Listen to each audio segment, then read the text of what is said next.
Então, diante desse problema, a gente começa a investigar, né, a nossa pressão, tá?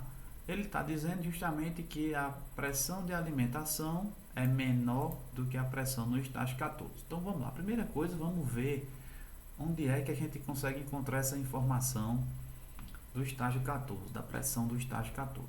Pessoal, no lado esquerdo aqui, né, a gente tem nossos blocos. Eu falei para vocês que a gente vai, à medida que vai construindo o nosso fluxograma, eles vão aparecendo aqui. A coluna é o nosso bloco C1, né?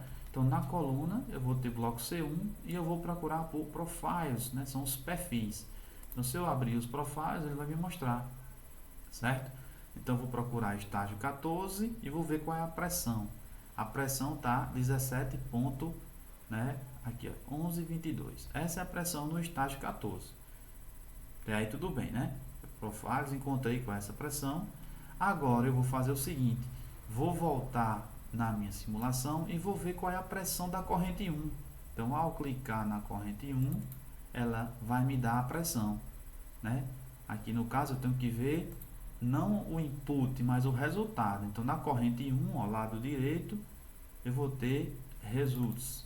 Abrir results, ele vai me mostrar, olha, a pressão 16,884, certo? Então, veja, há uma diferença de pressão.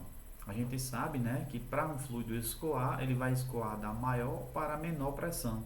Então, se a nossa corrente 1 alimenta a nossa coluna, então a pressão dela não pode ser menor do que a pressão da coluna, senão, em termos práticos, esse fluido não entraria na coluna. É isso que a gente tem que corrigir.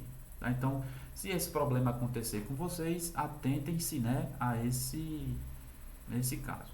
Vocês poderiam, por exemplo, voltar aqui na corrente, nos perfis, pegar o valor dessa pressão e colocar na válvula, né?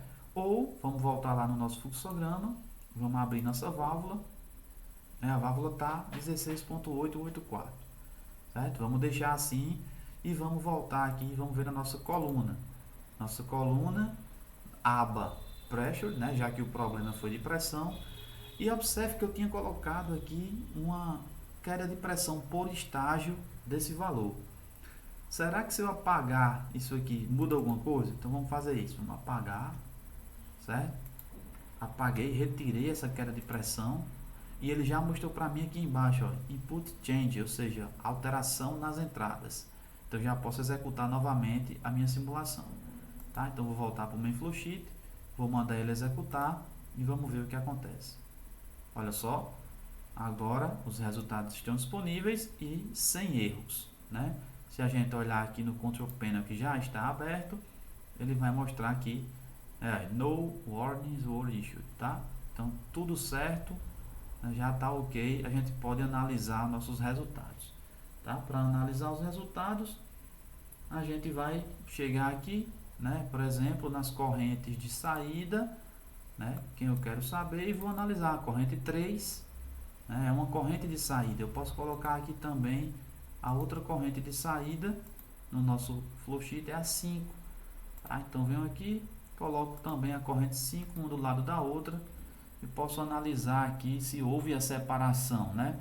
Então vou analisar aqui os mole fractions, tá? Então veja, na corrente 3 eu tenho 98% de propano, né? E na corrente 5 é 99% de isobutano. Então a gente conseguiu promover a separação, né? O propano sai no topo e o isobutano vai sair na base. Então aqui a gente consegue analisar os resultados, já estão disponíveis, né? E corrigindo aquela problema de pressão, pode acontecer com vocês, né? Esse probleminha, então vocês têm que estar sempre atentos na configuração de pressão, tá?